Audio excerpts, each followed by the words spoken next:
Alright folks, let's talk about the appearance palette for a minute. The new appearance palette has become much more relevant in this version of Adobe Illustrator. So much so that it'll be the main place that you come to make any changes to the attributes of an object. Let me show you what I'm talking about. Let me get the type tool. Let me just type out a little bit of text here. And with that text selected, let me go to the appearance palette. And now the first thing I want to do is add a stroke. And I'm going to make it a gray stroke. And I'm going to make it 2 points. Now you'll notice you can do everything right here in the appearance palette that you used to do up here in the command bar. Okay, you can even open up the stroke palette right here, right from the appearance palette. It's very handy. Now, next thing I want to do is take this fill and change it to this more of a rich black here. Alright, now the next thing I want to do is add yet another stroke, and to do that let me zoom in here, get a look at that gray stroke.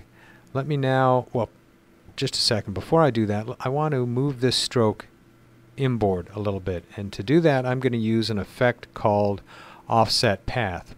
And it used to be you had to go to the effects menu up here, alright, but right now that effects menu is repeated right here in the appearance palette. Let me select this stroke first of all, because I don't want to actually offset the path, I want to offset the stroke. So highlighting stroke here and then going to path, offset path is actually going to offset the stroke. Let me select that, and I want to bring it in, so I want to use a negative 2 points. Let's preview that. That's good. I'm going to accept that. Now the next thing I want to do is add yet another stroke. Okay, this button right here.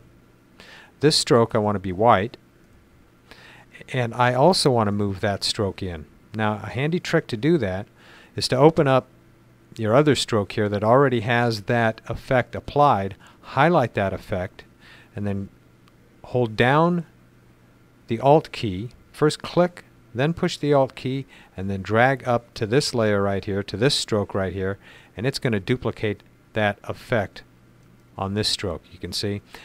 But we've got to adjust that stroke. Okay, we have to adjust that offset, but we can do it right here in the appearance palette, folks. Click on here, and let's bring that one in 4 points. Let's preview it. Perfect. Now I have 2 strokes, one offset 2 points in, one offset 4 points in. Very good. Alright, we're making progress. The next thing I want to do is add a drop shadow. Once again, right here in the appearance palette. I want to add it to the entire type layer, so highlight type, go to the effects menu again, stylize, drop shadow. Let's preview it. And you can adjust its attributes, you know, if you want it a little larger. So let's make it a 4-point blur, and let's move it out a little bit. Okay, let's accept that. Let's zoom out and see how that looks. Okay, I like it. Zoom back in.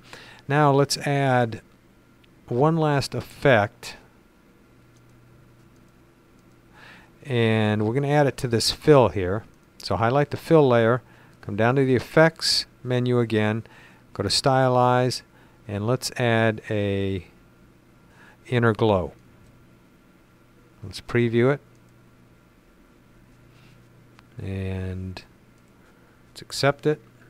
Let's zoom in a little bit and see how it looks. Now the great thing about the appearance palette, folks, you can turn things on and off. Alright, let's twirl this open.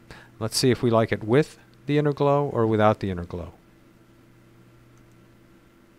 Up to you. Okay, you can adjust the attributes to it as well. Change the opacity, change the color of it, whatever. You can do it all right here. Now, the last trick I'd like to show you is duplicating this entire layer by selecting it, holding down the Alt key, and dragging.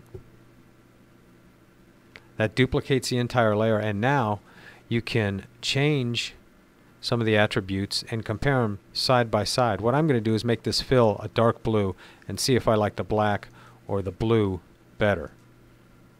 Well, it's up to you. I kind of like the blue. But the key is, folks, now with this appearance palette, is you can change things very easily. Turn strokes on, turn them off, adjust their attributes, all from one place. You can do everything very quickly, very easily. Wonderful addition. Now I want to give a little tip to those of you who, like me, are in the sign business. Let me zoom out here.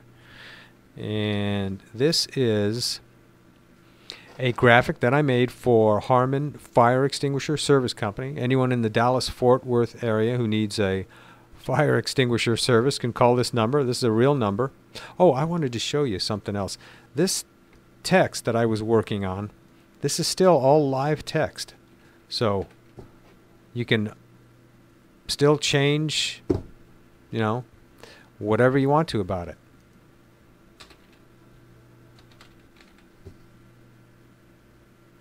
See? I think you get the idea. Anyway, back to what I was talking about. All right, ladies and gentlemen, the rest of this lesson is going to be directed at people in the sign industry, like I said. Now, what this is a vehicle graphic that I made for, like I said, Harmon Fire Extinguisher Company. And the gray background is just a simulated tint window. Let me go ahead and turn that off and show you what's going on here. All right, now the rest of this graphic, you'll see here, these are just cut paths, okay? So these are going to be white letters after they're cut out. This actual magenta line is let me show you in the swatches palette. Here it is right here. Let me open that up. It's a spot color that I made and named Cut Contour. All right, what that does is it tells my printer not to print this line, but to cut this line, okay? So after my printer finishes printing this graphic, it's going to go back and cut these lines out, and we're going to be left with white letters. We're going to be left with this clipping group here. Let me show you that. Right here, this clipping group. And what that is a JPEG image, and then a mask I made out of just the text fire, okay? Put them together and you've got this nice effect here, all right? And what this lesson is going to be about is actually offsetting your cut path in from the edge of the graphic to give you a nice bleed. And let me demonstrate that with this fire extinguisher over here. You can see we've got the cut path right here, but we have not applied the effect yet. The same effect we were talking about earlier in the lesson. Let me select that. And the best place to select things, folks, is usually from the layers palette. You got to learn how to use the layers palette to be effective. And I've got all of the cut lines for this fire extinguisher on their own layer, so I can just select them all right here. And now very simply, as you already learned from the appearance palette, just go here and let's offset this path.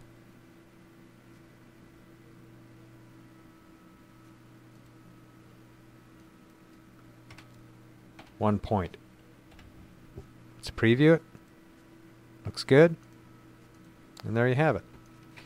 So after it prints this image, the cutter is going to follow this path. It gives me a good 1/72 of an inch of bleed, and it'll come out just fine.